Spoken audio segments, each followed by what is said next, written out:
You asked how to use the rooks. Well, you want to keep your rooks connected at all times. Okay, so we're going to look at a famous game, Morphy versus Duke. Knight f3, attacking the pawn, d6. You want to get... Now, why do you want to get all your pieces out, Protheus? What is the reason to get all your pieces out? Not just to checkmate the king, but to do what? What is the hardest piece to get out? What is the hardest piece to get out? No, not the yoga ball. What is the hardest piece to get out?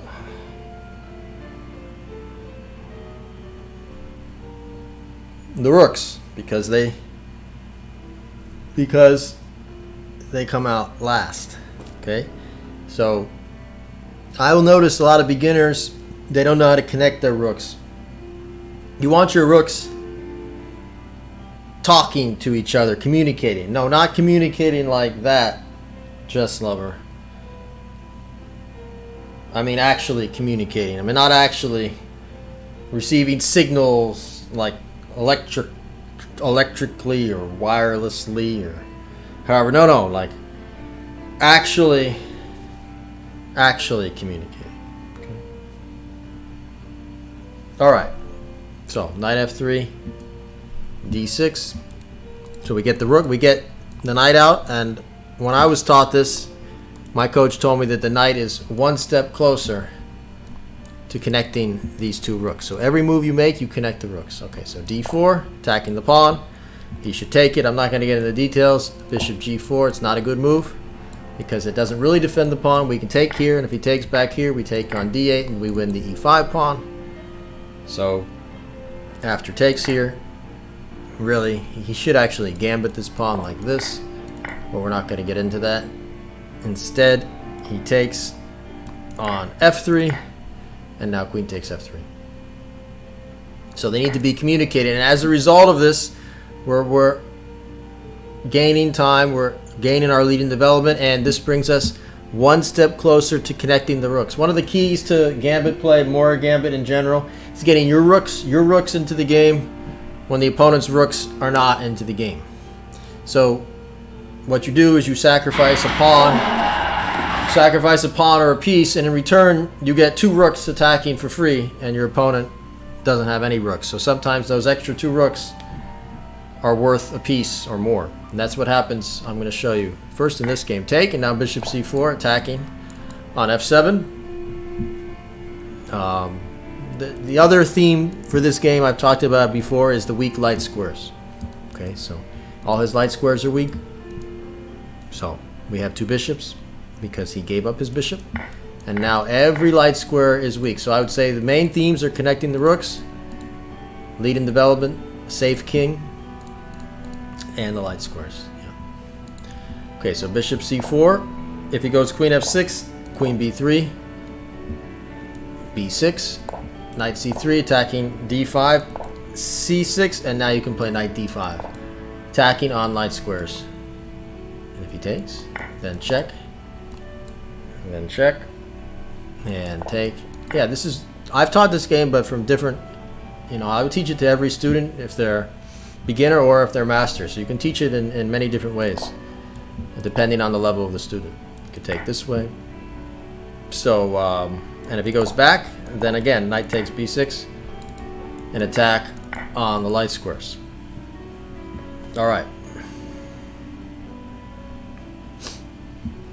So he played knight f6, and now queen b3. We can make the same move twice. Usually you don't make the same move twice with a piece in the opening because you lose time.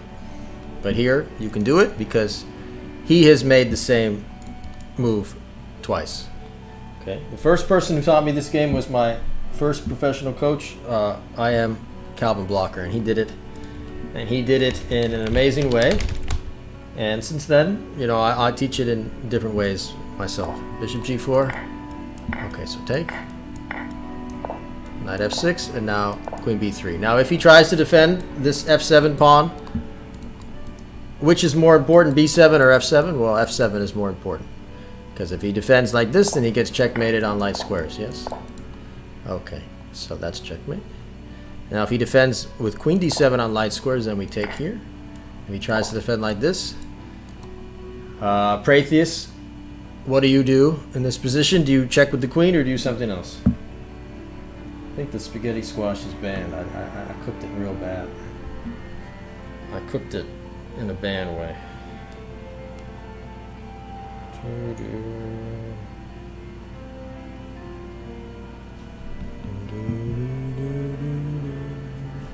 You don't check, actually. You actually win the queen with bishop b5.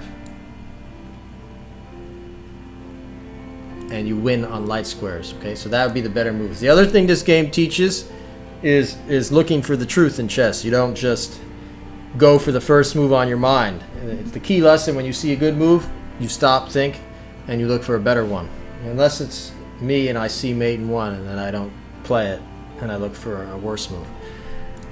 Okay, so queen e7, and this was the best move, queen e7, but the problem with this move is that it blocks black's bishop, and when it blocks black's bishop, it blocks his rook, and it basically does not allow the two rooks to communicate.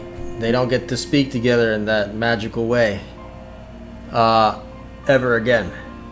So now these rooks are blocked. Now if you wanted to play in a technical way, like a lot of great players, you can play for the ending. You can just take on b7 and allow the trade of queens. Check, and I would say that of the world champions, why don't you name some that would play like this? I think Karpov, Botvinnik. Depending on Magnus's mood, he can go either way. Smyslov probably.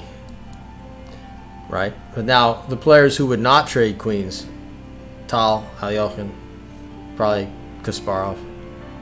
And it's debatable which move is better, either queen b7 or to keep the queens and play knight c3. Now, knight c3, I like the move knight c3 better. It's not about the pawn, but it's about connecting the rooks and about preventing black from connecting his rooks. Okay, so that's why I think knight c3 is basically, you can see, equivalent really to the computer. It's a debate. They're both winning, but one wins in a long-winded way and the other can blow the opponent away. And Morphy was watching the opera, and it was during intermission, so he needed to finish the game so he can get back to his opera. All right, so I'm going to let this position simmer as my spaghetti squash simmers, and you can think about what happens next.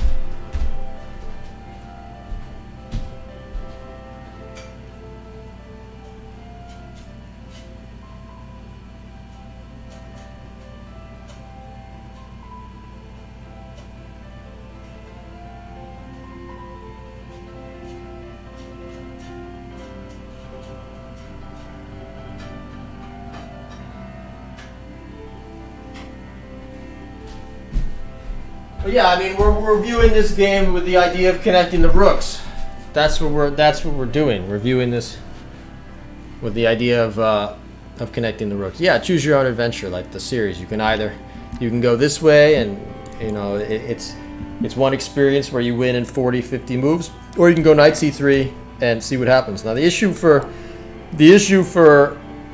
black is that he has trouble dealing with b7. He plays b6, that looks pretty ugly. He's got weaknesses along the light squares, maybe bishop g5. So he plays c6, which is the best move, connecting and making this queen useful. So this is a good time for the pin.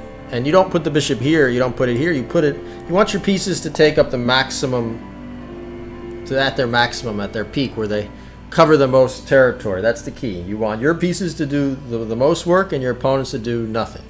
So this has restricted the knight is immobilized. The bishop is immobilized. The rook can't move. He can't play knight here because we take on b7. Really, his only two good moves are h6, and then we can take this. If he takes with the queen, we win the rook. If he takes with the pawn, well, then he's got a horrible pawn structure. Our knight might come into f5, or we just castle. And you could see after bishop g5, once again, 4 pieces out to 2, we are one step closer to connecting the rooks. And again, once those rooks come into play, we have an overwhelming material force.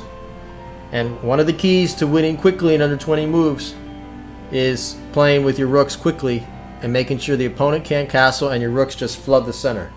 That is one of the key abstract concepts that, you know, I learned over the years.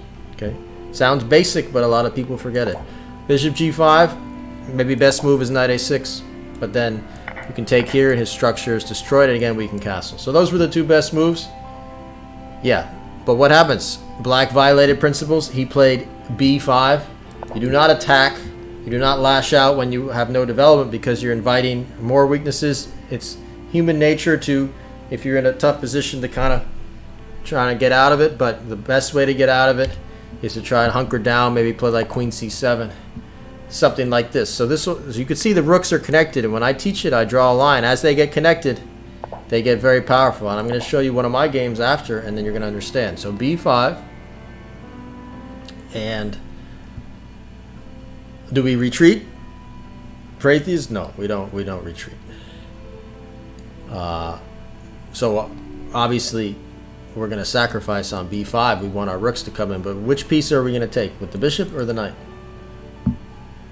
And you know, believe it or not, I've shown this position to established 2300 players who didn't know the game, and they said you should take with the bishop here, which shocked me.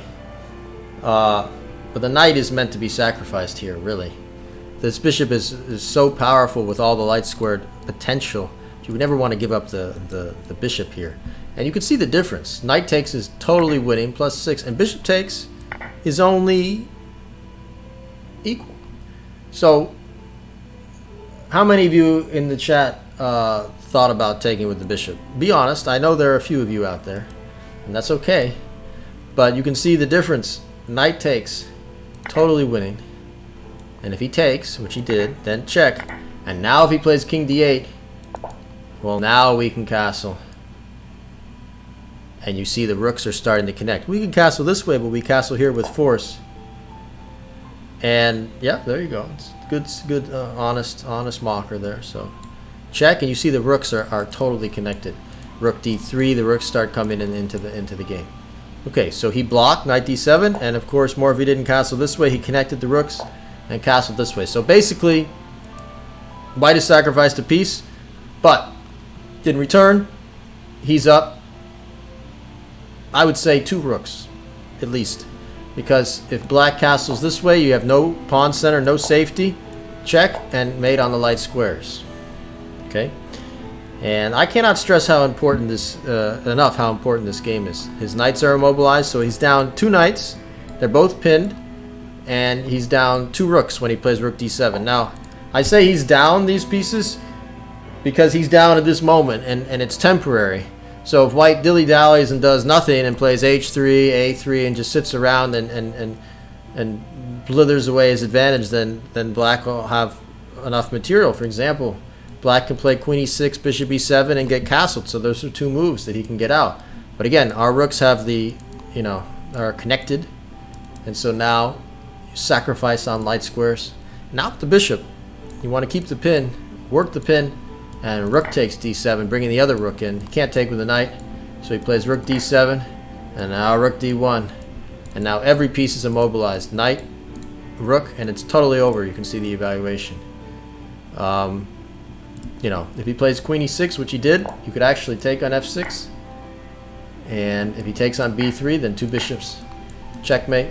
Rook's connected. This rook never played. You can do that, and then, you know, you would win the queen. But Morphy had a more brilliant way to finish it with the rooks. He played bishop takes D7. Obviously, you got to take with the knight, because if you take with the queen, then you don't take the queen here. You look for better. You go check. You look for the truth. Check. And if here, check, and mate. This music is a little mocked though. So check. So he has to take with the knight. And now, for the beginners out there, Protheus, see if you could find the best move now. Don't give it away, all you who know it. I mean, most of you know it, so don't give it away. You think that checkmate was something? Wait till you see this one. Don't give it away. I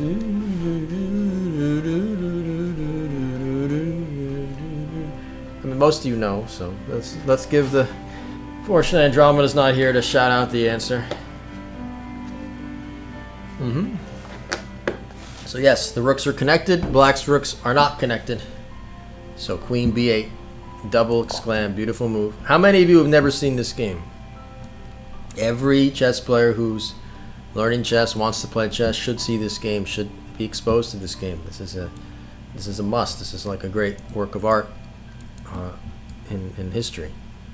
Okay, so take, and now rook d8 and mate.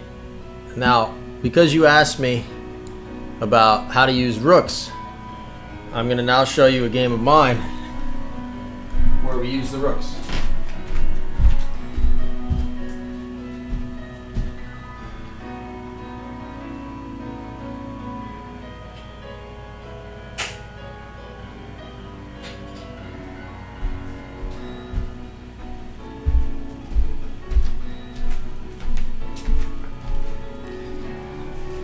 Okay, so this type of game inspired me to play some of my best games. No, not the Van Wheeler game. I think that's a little higher level game. I don't think that game encapsulates the same as the game I'm going to show you what I wanted in the purest, the cleanest form. So let's see how many of you can guess the game that I played that I'm going to show. Can any of you? It's a Morra Gambit game. Let's see, for all you hardcore out there, which game am I going to show next? It's a knight d5 game, but it's not the Van Wheeler game. It's a short game too. It also ended in 17 moves, or actually maybe 16 moves, just like the opera game. So yes, it's going to be the Sarkar game. Gukesh game is a little longer, a little different. So this was 2008, e4, c5. Yeah, so d4. And again, the Morra Gambit it's about taking space, getting development, and ultimately being the first person to bring your rooks into the game. It really is that simple. That's why I like your question, and we're doing a lecture on this. Take, knight takes c3. So you see with these moves, I gave a pawn, but I opened up all the lines for my pieces, and I'm that much faster to getting my rooks into the game, where he is very far behind. So he continues to move pawns and try and gain space like this and not develop his pieces. I have 3 pieces out. Bring the bishop back for maybe a sacrifice. He plays bishop b7.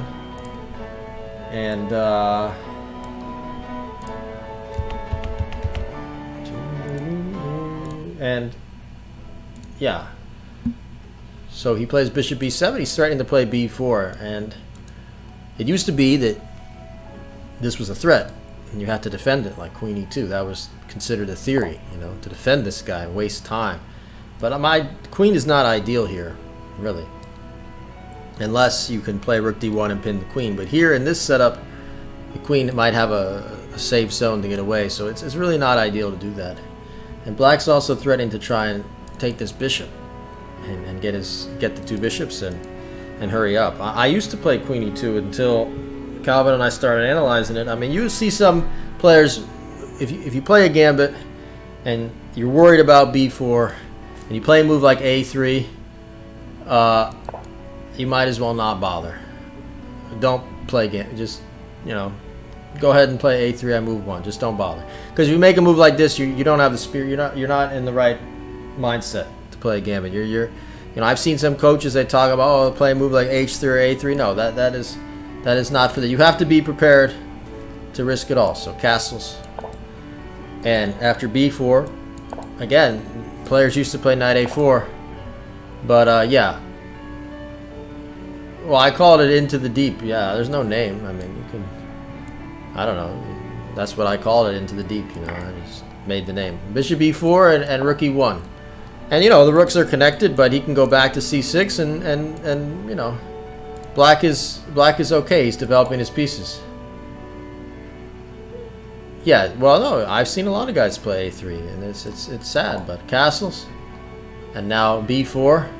And Protheus, what do you think? What do you think I did in this position?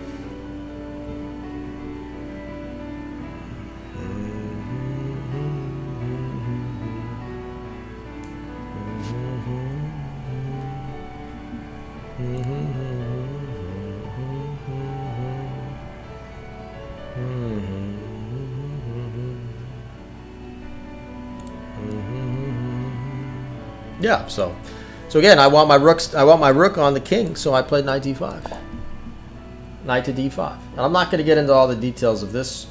I've discussed this game in big detail on the Patreon and here a lot. But he's got to take that. You can't allow that knight in the face like that. So take, and now pawn takes, and this pawn destroys his 3 pieces again. These 3 pieces are dominated. His rooks are not connected. He is.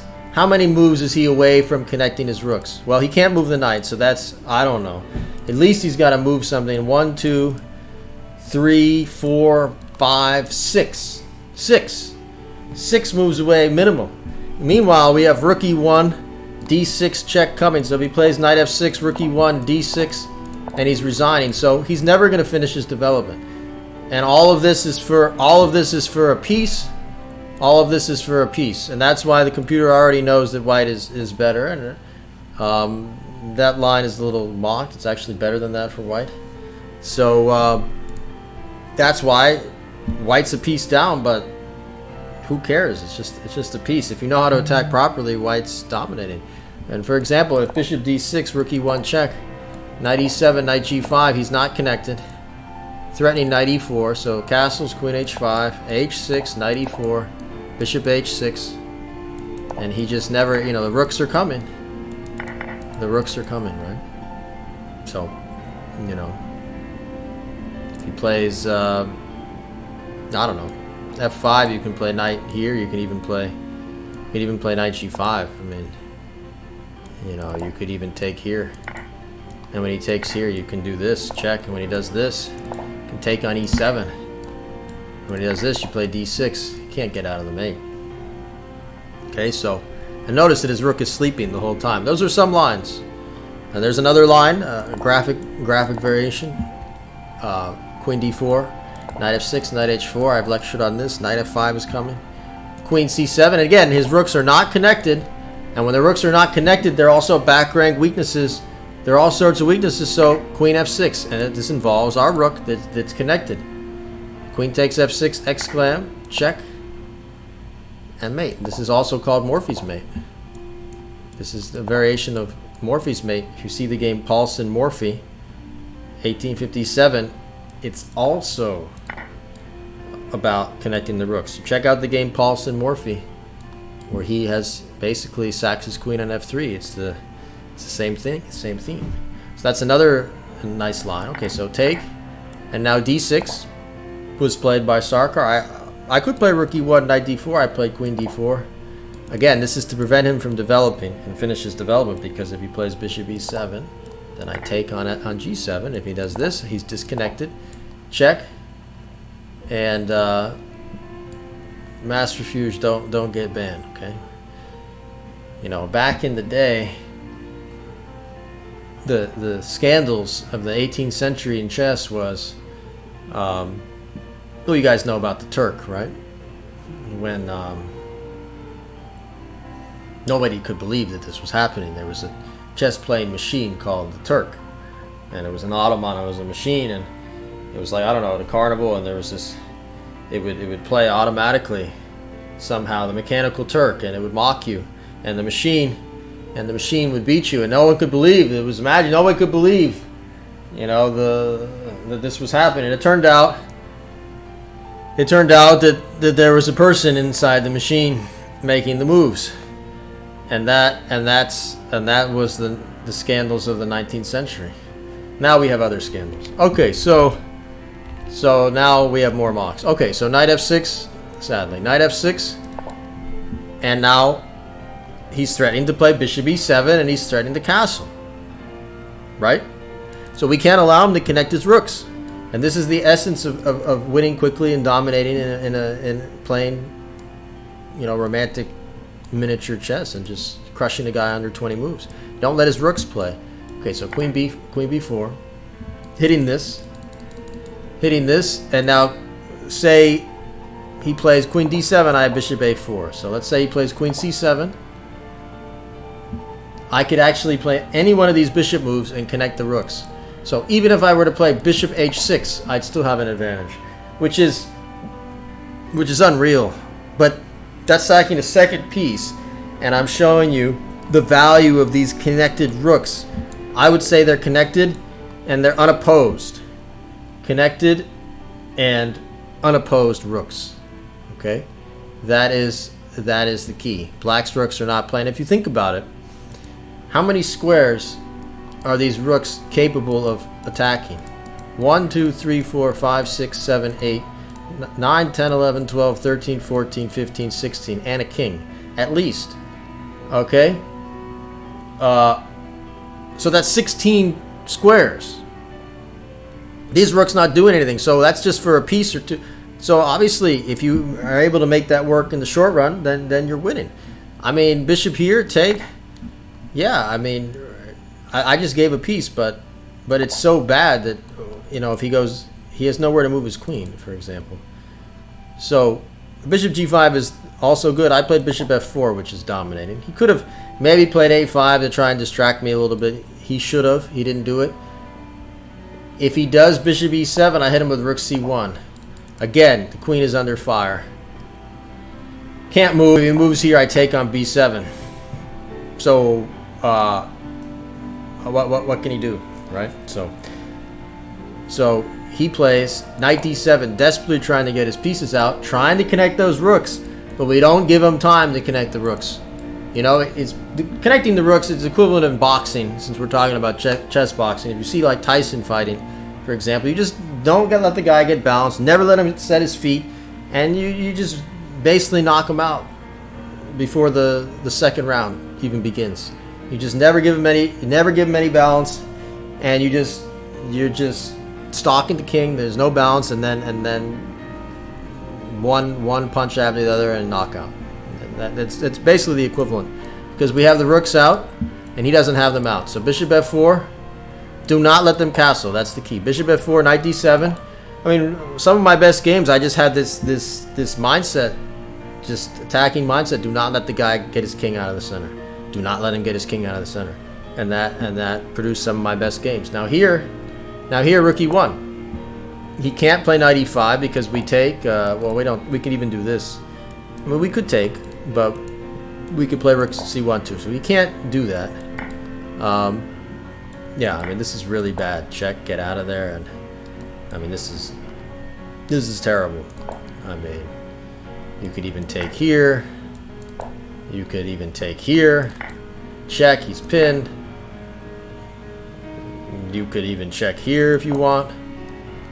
Or this is even better. Here. And now even rook e1. His king is so cut in the center, he can't get out of there. Now this is a really graphic line. Check. Again, he's up a whole rook, but the rooks aren't playing. Rook c1, and he's done. Knight e8. You could do this. And then you could play here. You could even play here. Bishop a4. Nasty move. I mean, does he want to get pinned some more? I mean, d6 is or this. Again, his pieces are never playing. So it's really, if he does this, then it's mate somehow. Check and mate. And the d5 pawn is always squeezing the position. Okay, so rook e1. If he plays bishop e7, then take on d6. And he's done for. All pinned up. So he's got to play king d8. Now, my coach Lombardi, he talked about how, you know, you shouldn't always. He said, you know, castling it's an art form, and too many beginner coaches teach the student to castle so quickly and castle automatically. And I agree with him that castling is an art form. But when you're learning, I think it's good to focus on castling, get the king out because of the center, and helps connect the rooks. And only when you're a really advanced player do I feel that you can start flirting with your king in danger, knowing when to castle, knowing when to delay castling. That is an art form, but that's what he was talking about. But even you see professional players get their king stuck in the center. And now with the king on d8, the key is that why is the king on d8? And I noticed this when I was learning and evaluating positions, analyzing. Once the king is moved on d8, evaluation usually just plummets, drops. Why? Why is that? Protheus, I'm asking you, why is that?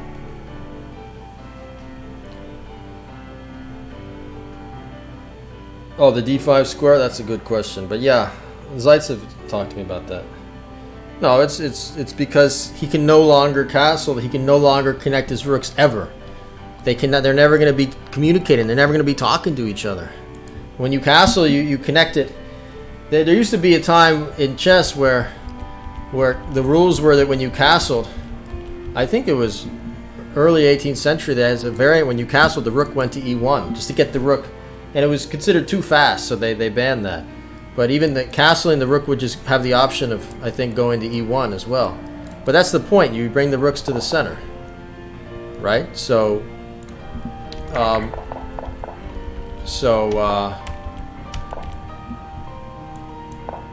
yeah.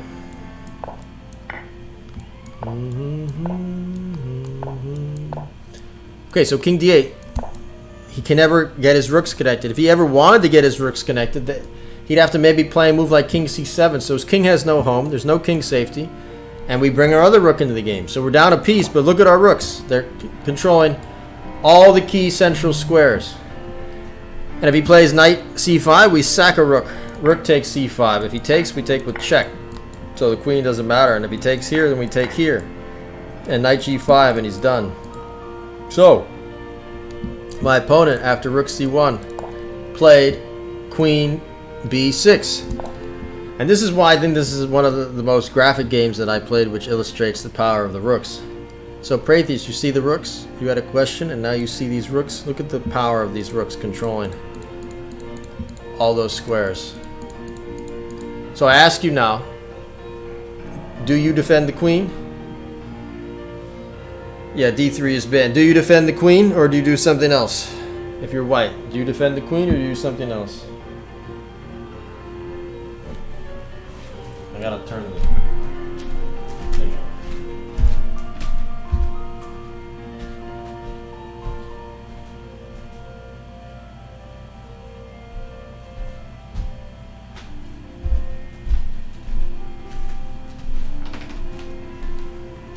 So do you defend, do you move the queen away? Or do you do something else?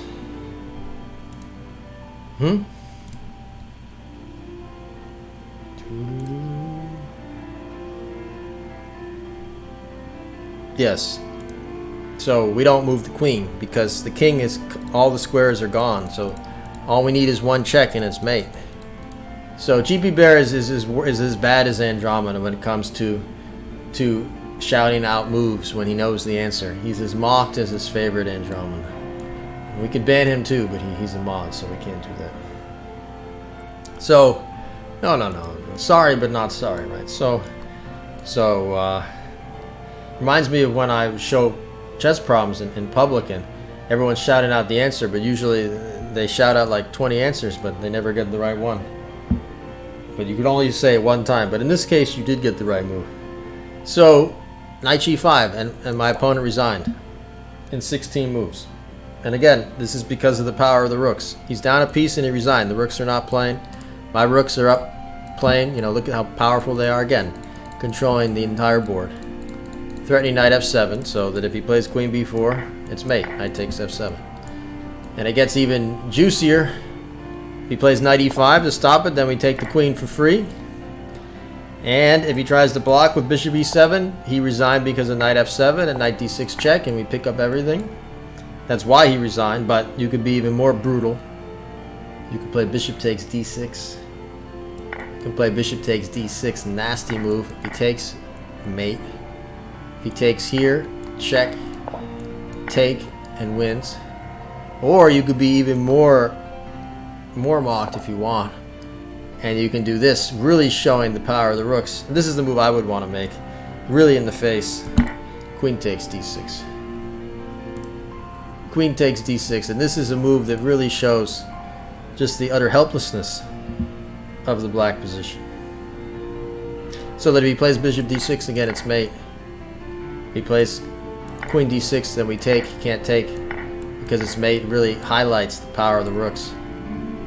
And again, he can't defend. He does this, we pick up the rook at the very least. And if he goes rook e8, sadly he finally got his rook into the game, only to smother mate himself with knight takes f7. So this answers the question. You want to get all your pieces out, so you get your rooks connected. Once your rooks are connected, they work better.